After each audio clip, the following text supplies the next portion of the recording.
오늘도 하나님께서 저와 여러분에게 주시는 말씀은 이사야서 61장 1절의 말씀을 통하여 메시아의 초림 사역과 그 결과를 보라 하신다는 말씀의 제목으로 하나님의 말씀이 선포될 때 하나님의 목적 계획 뜻이 잘 들려져서 그 말씀에 순종할 때 주시는 참복을 마음껏 누리시는 저와 여러분 되기를 주의 이름으로 축원합니다. 이제 오늘 읽은 우리 본문의 말씀이 61장 1절부터 11절까지 이어지는데요. 이게 이제 6번째 메시아의 정보입니다. 그러면은 이제 7번째 63장 1절에 에돔에서 오는 이 누구며 붉은 옷을 입고 보스라에서 오는 이가 누구냐 할 때 붉은 옷을 입은 분이 심판주로 오시는 거예요. 그럼 여기는 이제 메시아의 심판에 대한 이야기가 63장에 있습니다. 그리고 8번째 65장 17절에 보라 내가 새 하늘과 새 땅을 창조하느니 한데 메시아의 왕국을 이야기합니다. 계시록으로 본다면은 22장에 있는 이야기입니다. 자, 이렇게 해서 이사야 성경이 마쳐지는데 이사야 성경이 우리가 생각하는 것보다도 메시아에 대한 비전을 훨씬 더 많이 표현하고 있다. 그래서 유대인들 가문 집안 내력 속에 들여다보면은 에레미야 책을 전통적으로 우때 어른부터 쭉 이렇게 등사해서 가보로 내리는 집이 있고 이사야 성경을 가보로 내리는 집도 있고 그렇답니다. 그런데 이제 토라 오경은 워낙 중요하니까 회당에서 보유하는 책으로 필사한 책들을 회당에 모아놓고 그리고 회당에 성경 오경이 없으면은요 오경과 제사장인 코헨 그 말씀을 설명할 사람이 없으면은 우리가 교회를 설립하면은 숫자가 30명이 되지 못하면은 기도처로 등록을 합니다. 자기 소속된 노예다가. 근데 거기다가 다시 숫자가 늘어나면은 교회로 이름을 바꾸게 돼요. 그런 거 비슷한 그런 겁니다. 회집하려고 사람들 모여있지만 그곳에 토라 오경이 없으면은 회당이 되지 못하고 기도처가 되는 겁니다. 그렇게 해서 언제 필사한 성경 토라 오경이 도착하면은 그때부터 이제 회당이 되는 건데 그 책을 가져온 제사장이 그 와서 예배 한번 드려보고 30명이나 40명이나 모여서 회당을 만들었잖아요. 그래서 오경을 가르쳐보고 마음에 안 들면은요 나 여기 안 있을란다고 가버려요. 우리 교회하고 좀 다르죠. 교회는 죽을똥 살똥 사명이라고 붙어있는데 제사장이 알아서 잊고 말고 합니다. 그런 것들도 보면은 조금 체계가 있죠. 이런 것들이 우리 개신교회도 우리 좀 존엄성들이 각인되었으면 참 좋겠다 하는 그런 마음이 있습니다. 지난 시간에 60장에 일어나 빛을 발하라 60장 이야기 이걸 우리 못 봤거든요. 일어나서 빛을 발하라 하는 이 이야기가 후기술로 기록되었다면 그 잡혀온 곳에서 무슨 빛을 발합니까? 그 종으로 있다가 결국은 고레스라는 한 인물이 나타나서 점령자가 되고 점령자가 된 그들이 잡혀있는 모든 사람들을 고향으로 돌려보냈다 그런 말이거든요. 일어나서 빛을 발하라 이는 내 빛이 이르렀고 여호와의 영광이 내 위에 임하였음이라. 그리고 3절에도요 60장 3절에 나라들은 내 빛으로 왕들은 비치는 내 영광으로 나오게 된다. 4절도 내 눈을 들어 사방을 보라. 무리가 다 모여 내게로 오느니라. 내 아들들은 먼 곳에서 오겠고 내 딸들은 안기어 올 것이라. 5절 그때에 내가 보고 기쁜 빛을 내며 내 마음이 놀라고 또 화창하려니 좋아졌다 이 말이죠. 이는 바닷가의 부가 내게로 돌아오며 이방 나라들의 재물이 내게로 옵니다. 허다한 낙타, 밑에 쭉 금, 유황 이런 것들은 거의 돈이죠. 재산이죠.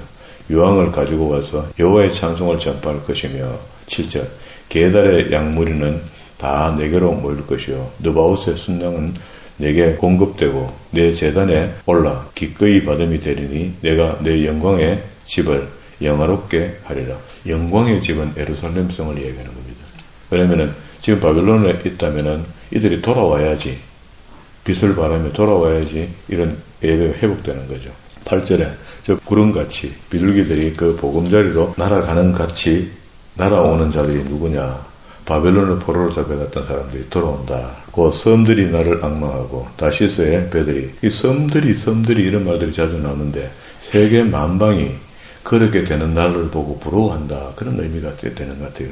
배들이 먼저 이르되 먼 곳에서 내 자손과 그들의 은금을 아울러 싣고 와서 내 하나님 여호와의 이름에 드리려 하며 이스라엘의 거룩한 이에게 드리려 하는 자들이라. 이는 내가 너를 영화롭게 하였습니다. 이렇게 회복되게 하니까 이제 정신을 차리고 하나님을 경배할 수 있는 사람으로 바뀐다. 그런 말입니다. 그러면 이제 하나님은 그러면 돈이 없어서 백성들이 금은 보화를 가지고 하나님께 영광을 돌리며 재물을 돌리는 것을 기뻐한단 말인가? 그렇지 않습니다. 창조주잖아요. 다 가지신 분입니다. 그런데도 불구하고 우리에게 드리는 것을 요구하는 것은 그 사람의 마음을 내게로 향하라는 겁니다. 하나님을 향하라는 의미지. 헌금이 모자라서 야, 좀 가져온나? 그럼 그러지 하나님 아닙니까? 우리가 잘못 헌금을 하게 되면은 그러지 하나님 앞에 동양하는 것처럼 됩니다. 아주 조심해야 됩니다. 헌금 생활이 경건하고 하나님이 보암직하고 받을만한 그런 헌금 생활을 하면은요, 반드시 복을 받습니다. 하나님과 관계입니다. 그건. 물질에 대해서 하나님과 좋은 선을 긋고 좋은 관계를 가지면은요, 그래서 우리가 11조를 한다 만다 이 개념이 아니고 감사헌금을 한다 안 한다 이런 개념이 아니고 내게 있는 모든 재물들이 하나님한테 주신 은사인데 그 은사 중에 일부를 하나님께 언제든지 하나님 달라면 돌려줄 수 있는 마음의 자세, 그걸 보고 싶어 하거든요. 그렇게 그거 말고 다른 거에 우리가 현혹됐다는 것은 우리의 무력, 그리고 또 교회 목사님의 욕심, 교회를 성장시켜야 되고 번영시켜야 되니까 거기에 부응하는 자세가 되면은 그 망하는 겁니다. 온선에는 좀 되는 것 같은데 결국은 망한다고 그래갖고. 그리고 10절에 내가 노하여 너를 쳤으나, 이것도 이제 후기설에 대한 이야기인데요. 이제는 나의 은혜로 너를 불쌍히 여겼은즉 이방인들이 내 성벽을 쌓을 것이요 그들의 왕들이 너를 섬길 것이며 내 성문이 항상 열려 주야로 닫히지 아니하리니 이는 사람들이 내게로 이방 나라들의 재물을 가져오며 그들의 왕들을 포로로 이끌어옵니다. 하나님은 말씀하시기를 은도 금도 다 내 것이랍니다. 그래서 예루살렘 성전을 이렇게 이제 돌아간 백성들이 중건을 하거든요. 중건을 하다가 처음에 스룹바벨을 중심으로 올라왔다가 중건하다가 중간에 방해가 있어서 결국 공사가 중단되거든요. 그게 공사가 허리춤 올라갔을 때 중단되었다가 한 15년 가까이 집을 짓지 못하고 있을 때 학계선 선지자가 가서 너가 지금 잘못하고 있다.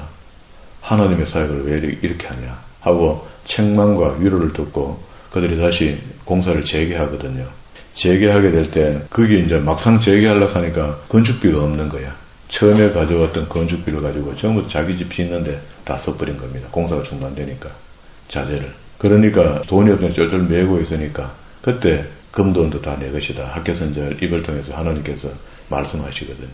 그래서 우리가 하나님과 관계만 바르게 형성이 되면은요, 우리 일이 형통한데 관계가 바르지 못하면은 잘 될 것 같기는 같은데 안 되는 거라. 그거 참 답답합니다. 잘 된다는 기준이 내가 너무 욕심을 가져서 이렇게 내가 그려놓은 그거 말고 하나님이 내게 주시는 은혜만큼 그리고 우리 스스로를 좀 알면 좋겠죠. 내가 하나님께 얼마나 쓰임받을 수 있는지 또 어느 정도 쓰임을 받을 것인지에 대한 고민도 좀 해보고 기도도 해보면은 진짜 기도는 그런 게 기도 아니겠어요?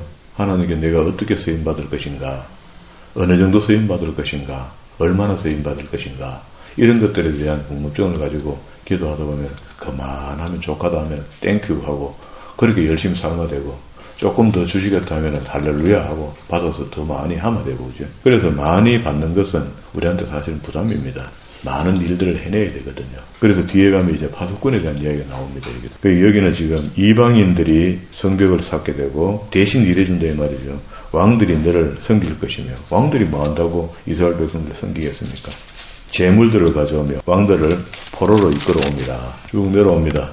14절에 너를 괴롭게 하던 자손들이 몸을 굽혀 내게 나오며 너를 멸치하던 모든 자가 내 발 아래 엎드려 너를 일컬어 여호와의 성읍이라. 이스라엘의 거룩한 이의 시온이라 하리라. 성읍은 역시 예루살렘 성읍을 설명하는 것이고요. 또 시온하면 예루살렘 성전을 이야기하는 겁니다. 전에는 내가 버림을 당하여 미움을 당하였으므로 이것도 이제 후기설을 이야기하는 거죠. 40장부터 66장까지 안에 있는 이야기가 후기설을 이야기하는 거예요. 본 이사야가 기록한 게 아니다 하잖아요. 당하였으므로 내게로 가는 자가 없으나 이제는 내가 너를 영원히 아름다움과 대대의 기쁨이 되게 하리니. 자, 18절에 다시는 강포한 일이 내 땅에 들리지 않을 것이요. 19절에 다시는 낮의 해가 내 빛이 되지 아니하여. 그러니까 낮의 해가 물리적인 태양이 내게 빛이 되지 못하면 어떻단 말입니까? 하나님의 빛이 영원하겠다. 그런 이야기입니다. 그러면 다시 이 말을 풀어보면 내가 너와 함께 하겠다. 그런 이야기입니다. 여호와가 내게 영원한 빛이 되며 19절 중간에요. 그죠? 20절 다시는 내 해가 치지 아니하며 내 달이 물러가지 아니할 것은 여호와가 내 영영한 빛이 되고 내 슬픔의 날이 끝날 것입니다. 아멘입니다. 우리가 이 땅에 사는 동안에 이런 것들을 계속 경험하고 체험하는 거라. 체험하면서 전능하신 하나님이 내 편이라면 우리가 새 힘을 얻는 거죠. 21절 내 백성이 다 의롭게 되어 영원히 땅을 차지하려니 22절 그 작은 자가 천명을 이루겠고 그 약한 자가 강국을 이룰 것이라. 때가 되면 나 여호와가 속히 이루리라. 아멘. 저도 역시 그런 기대를 합니다. 하나님의 사역을 하나님이 원하시는 것으로 열심히 하다 보면은 언젠가는 하나님께서 우리가 바라는 바 계획한 일들을 이루어 안 주시겠나 하는 생각을 하죠. 그래서 아니하실지라도 우리가 실망할 필요는 없고 또 그리 해 주시면은 더욱 많은 일을 우리가 하게 되겠죠. 우리가 하늘에 시들지 않는 면류관을 얻게 된다, 안 얻게 된다. 여기에 우리 목은 매지는 않잖아요. 시들은 면류관에도 받고 들어갔으면 싶은 마음이잖아. 그리고 이제 61장에 왔는데 오늘 말씀의 제목처럼 메시아의 초림 사역과 그 결과인데요. 오늘 이것도 본문의 말씀은 초림 사역입니다. 사역이 가난한 자에게 보내심을 얻고 상한 자를 고치며 포로된 자를 자유케 하고 갇힌 자를 놓게 된다. 주님이 오시면 이렇게 된다는 거예요. 이거는 물리적인 현실적인 상황에서도 회복이 있을 것이고 영적인 상황에서도 회복이 있을 것이다 라고 합니다. 지금도 여전히 마귀는 하나님의 교회를 파상 공격하고 있습니다. 그리고 또 아무 일이 안 생기는 교회가 잘났나 괜찮나 그런 것도 아닙니다. 마귀가 완전히 장악한 교회는 가만히 있고 아무것도 일이 안 생기면 되겠습니까? 그런데 마귀가 공격한다는 것은 거기에 하나님의 일이 이루어지고 있다는 겁니다. 그러니까 파상 공격 안 하겠습니까?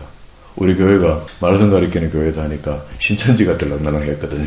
왔다 가고 하고 흔적을 남기고 와서 내가 다시 전화해 본다든가 이렇게 해보면은 전화번호도 갖다 적어놓고 이렇게 해요. 사단의 세력들이 그리고 하나님의 거룩한 일들이 행해지는 곳에 방해자로 자꾸 나타나니까 일이 어려워지기도 하고 또 반대로 본다면은 그런 일들을 통해서 우리가 더 강해지는 거죠. 또 2절에 여호와의 은혜의 해 이거 은혜의 해 하는 이런 말들은 희년의 해 이렇게 보면 됩니다. 50년이 되는 해에 모든 기업들을 사고팔고 했던 땅들을 제자리로 돌려보낸다.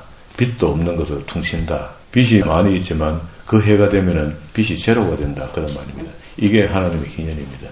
그래서 공산국가에서 우리 민주국가에서 사업한다고 땅을 빌리면은 그 사람들은 돈도 얼마 안 받고 50년을 대여해요. 50년. 레닌이 성경을 중심으로 공산주의 법을 만들었거든요. 그래서 그런 게 적용이 되어 있는 겁니다. 3절에 무릇 시온에서 슬퍼하는 자에게 화관을 주며 그 죄를 대신하여 슬픔을 대신하며 근심을 대신하시고 그들의 의의 나무 곧 여호와께서 심으신 그 영광을 나타낼 자라. 그 누가 초림주로 오시는 분이 이런 사역들을 한다고 압축해서 이야기를 했습니다. 우리는 이제 신약성경 공간복음을 다 읽어봤으니까 예수님의 공생애를 읽어봤으니까 읽으니까 이해가 되지. 사실은 구약의 사람들은 이런 이야기가 예언되었을 때 이해가 참 힘들죠. 그러면 그때 그 당시는 먼 날에 오시는 것 같다. 이 정도 알았다면 이 책이 이제 후손들에게 물려지면서 어느 때가 돼서 예수님 오시고 가시고 이래 하잖아요. 그때 아하 그분이었다 하고 강력하게 알게 되는 거죠. 그 평소에 읽었던 사람들이 알게 된다. 그리고 4절부터는요. 오늘 제목이 아까 뭐라 했습니까? 메시아의 초림 사역과 결과를 했으니까 이 결과입니다. 그들은 오래 항폐했던 곳을 다시 쌓을 것이며 회복이죠. 옛부터 무너진 곳을 다시 일으키며 황폐한 성곳 대대로 무너져 있던 곳을 중수한다. 그러니까 70년 동안 황폐했던 땅이 이제 회복된다. 외인은 서서 너희 양떼를 칠 것이고 또 이방 사람들은 너희 농부와 포도원 치기가 될 것이다. 일꾼들이 된다. 이건 다시 회복과 풍요를 이야기하는 거죠. 누가 오면 그리스도가 오면은 그리고 또 그리스도를 믿어줬을 때입니다. 그리스토스는 뭡니까? 기름 부음 받은 자죠. 여기 1절에 주 여호와의 영이 내게 내리셨으니 이는 여호와께서 내게 기름을 부어사 내게 예수님께 기름을 부었다. 기름 부음 받은 자 그리스도. 그리고 6절에 오직 너희는 여호와의 제사장이라 일컬음을 받을 것이라. 우리도 여호와의 제사장이 됐죠. 베드로가 그렇게 고백을 했잖아요. 왕같은 제사장이 되었다. 그러니까 의무와 권리가 두 가지 다 우리에게 임하여졌는데 의무는 제사장의 나라 사람처럼 살아야 되고요. 우리 권리는 천국 갈 수 있는 조건을 받은 거잖아요. 그러면은 천국 갈 사람처럼 살아야 되는 거예요. 그러면 하나님의 선전판으로 우리가 사는 겁니다. 그게 베드로가 우리한테 요구하는데, 제가 봤을 때는 성경 전체가 우리한테 요구하는 것 같아요. 성경을 짤면은 사랑은 나오지만 그건 하나님 쪽에서 나오는 거고, 우리 쪽에서는 우리가 변화되어 하나님의 선전판이 되어야 된다. 이것이 하나님이 원하시는 것이다 라고 줄이 맺어지거든요. 물론 뭐 사랑의 백성이 되면 좋겠지만, 그거는 뭐 이제 하나님 우리한테 능력이 주시면은 표현될 것이고, 진짜 해야 될 것은 왕같은 제사장의 입장에서 하나님의 선전판으로 사는 겁니다. 그게 이제 처음 언약 맺을 때 주어졌던 말씀이 나를 통해 이루어지는 거죠. 그리고 7절에도 너희가 수치 대신에 보상을 배나 얻으며, 7절 보면 그들의 땅에서 갑절이나 얻고 영영한 기쁨을 얻으리라. 돌아올 때 빈손으로 안 온다, 그런 말입니다. 9절에 그들의 자손을 문나라 가운데서 그들의 후손을 만민 가운데서 알리리니, 무릇 이를 보는 자가 그들은 여호와께 복을 받은 자손이라 하고 인정받게 된다는 겁니다. 우리가 지금 생각해봐도 그 당시에 이스라엘 백성들이 고레스까지 하나님 등장시키면서 그들을 고향 땅으로 바벨론에서 오는데 한 8개월 걸린답니다. 걸어오면 70년 만에 고향 땅으로 돌아갈 수 있도록 회복시켜준 거라. 그런 걸 보면서 와, 그 나라 신은 대단하다, 끝까지 챙기네 하고 칭송을 하겠나, 그죠? 복받은 자손이라 이렇게 했고, 그러면 이제 이렇게 이제 해당되는 사람들이 선민들이잖아요. 그때는 이스라엘이고, 오늘 우리도 영적으로 우리가 다 포함됩니다, 그죠? 이 선민들이 어떻게 해야 되나? 이런 일이 우리에게 다가오면은 이런 일을 하나님을 찬송해야 된다. 과연 하나님이시다. 내가 여호와로 말미암아 크게 기뻐하며 내 영혼이 나의 하나님으로 말미암아 즐거워하리니. 10절 읽습니다. 이는 그가 구원의 옷을 내게 입히시며 공의의 겉옷을 내게 더하심이, 신랑이 사모를 쓰며 신부가 자기의 보석으로 단장한 것 같이 화려하게 지장에서 돌아온다. 그러니까 기이하게 여김을 받는다, 그런 말이죠. 땅이 삭슬 내며 동산이 거기 뿌린 것을 움돋음께 함과 같이 주 여호와께서 공의와 찬송을 모든 나라 앞에 쏟아나게 하시리라. 그러니까 이렇게 혜택을 받은 사람이 당연히 하나님을 찬양하는 것이 맞다, 그렇게 이야기합니다. 62장으로 넘어왔습니다. 나는 시온의 의가 빛과 같이 예루살렘의 구원이 햇불과 같이 나타나도록 시온을 위하여 잠잠하지 아니하며 예루살렘을 위하여 쉬지 아니할 것인즉, 이제 시온의 영광을 이제 설명하는데요. 이걸 위해서 기도한다. 그러면 이제 이것도 역시 이 글을 쓴 사람이 제2 이사야가 기록했을 때 이 글을 하나님께서 주시니까 그걸 받아들이면서 하나님께 기도하는 거죠.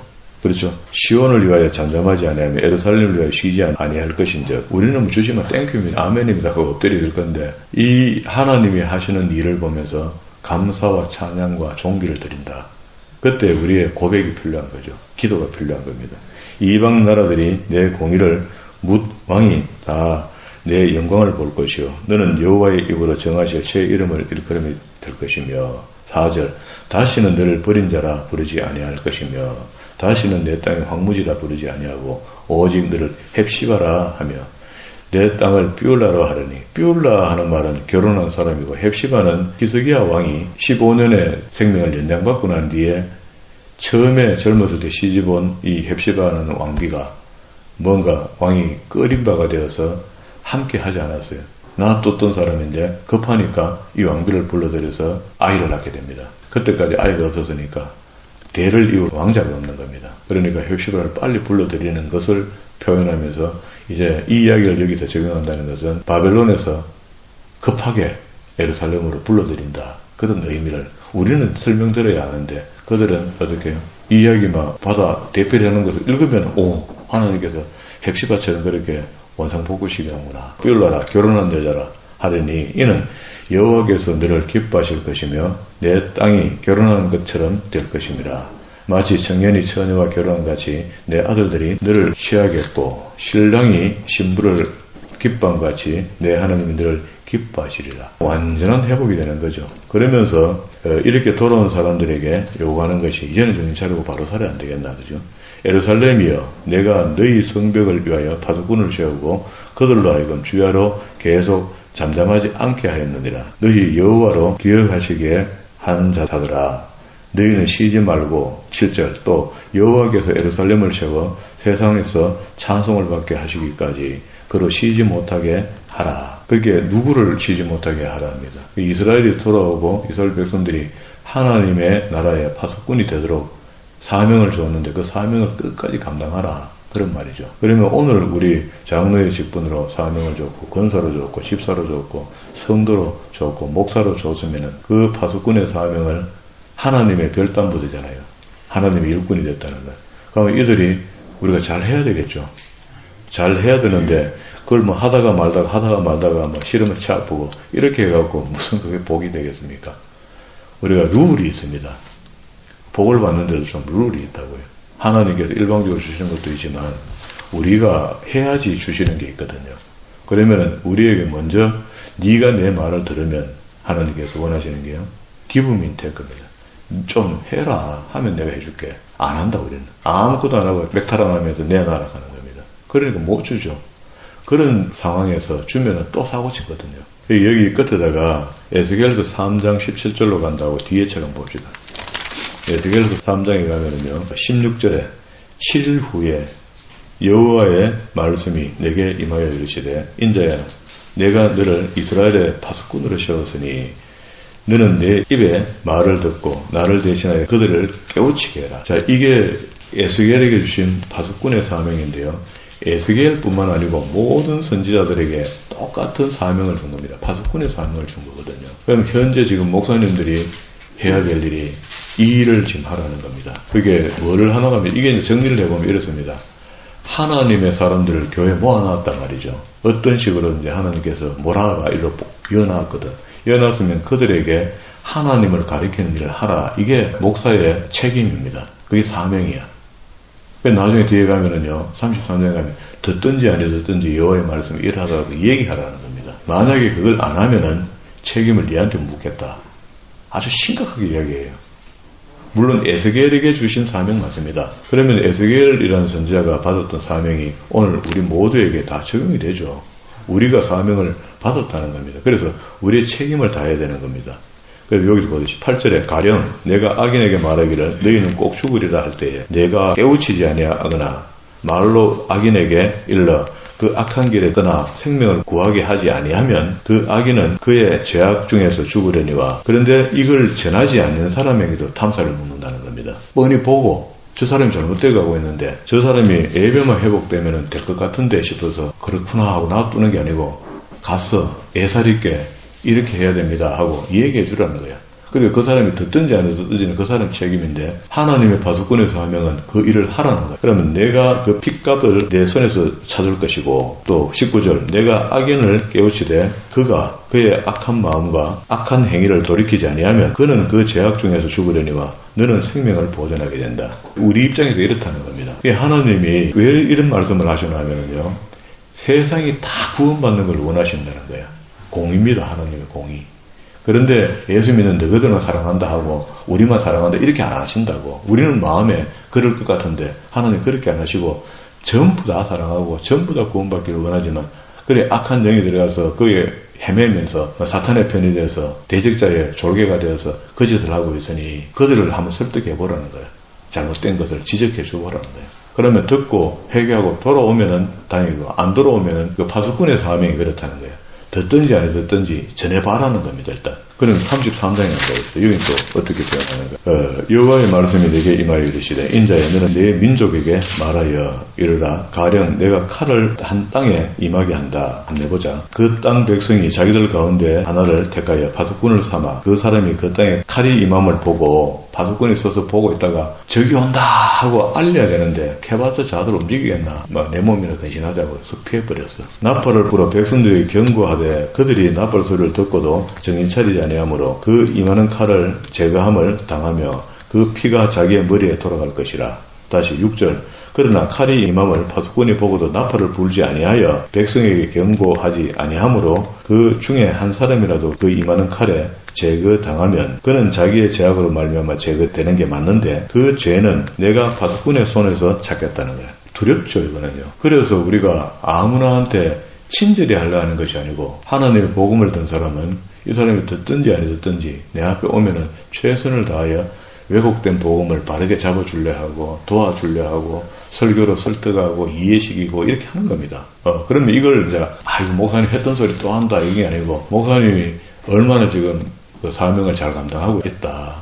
여기에 또 이 말씀을 들어야 될 사람이 있구나. 그래서 듣든지 안 듣든지 여호와의 말씀이 이라고 설명하는데, 우리는 설교 길다 할 때 긴 것이 하나님의 예언의 말씀을 리바이벌 하고 있으면 입 다물고 가만히 있어야 돼요. 반대로 계속 그 세상의 유수가 보고요, 세상에 애와 들면서 이상한 소리 하고 왔다 갔다 하면 그건 이제 긴 겁니다. 그거는 얘기가 길어진 거라. 설이 많단 말이잖아요. 그런 게 아니고 하나님의 말씀, 하나님의 성경책을 많이 찾아서 여기도 보고 저기도 어떻게든 이해시키려고, 우리도 오늘 여기 지금 이사야 보다가 에스겔서 넘어가고 설명 듣고 있잖아요. 이게 후기설로 본다면은 이게 동시대 사람들이거든요. 후기 이사야를 기록한 사람과 에스겔과 다니엘과 에레미야 같은 사람들이 같은 동시대 사람들이라고. 그 관점이 비슷합니다. 읽어보면. 다시 본문으로 들어왔습니다. 그러면 이제 여기 그 6절에 있었던 말, 예루살렘이여 내가 너를 성 위에 파수꾼으로 세웠는데, 이제 이 파수꾼의 의미가 정확해졌다, 그죠? 우리가 해도 되고 안 해도 되는 것이 아니고, 파수꾼의 사명을 받은 우리는 누구든지 어떤 입장이든지 내가 알고 있는 복음을 모르는 사람을 만나면 무조건 전해야 된다. 왜? 나 설명 잘 못해가 아니고, 설명 못해도 상관없다. 그거 내가 한다. 성령께서 지금 우리를 도우신다는 겁니다. 그거 너가 입 다물어 네가 할 말만 해. 하고 나면은 내가 그 사람들 귀에 들어가고 그 사람 마음에 들어가서 내가 역사한다. 그러니까 너는 전하기만 하면 된다. 됐죠? 그래, 이건 전도한다는 개념하고 다릅니다. 전도 상 받으려고 전도하러 나가는 이런 거하고 다르다고요. 교회에서 교회 세 부리려고 사람들 막 끌고 오려고 아무나 데려오는 그런 거하고 다르다고. 내가 살면서 만나는 사람들에게 하나님께서 이 사람에게 복음 전해야 하는데 그걸 갖다가 해봐자 안 됩니다. 뭐 하나님 하고 돌아서는 형국은 안 나와야 된다는 거예요. 그래서 말씀을 통해서 이제 듣든지 안 듣든지 여호와의 말씀이라고 증거하는 에스겔이 받았던 파수꾼의 사명이 여기 오늘 이사야서 이야기했고요.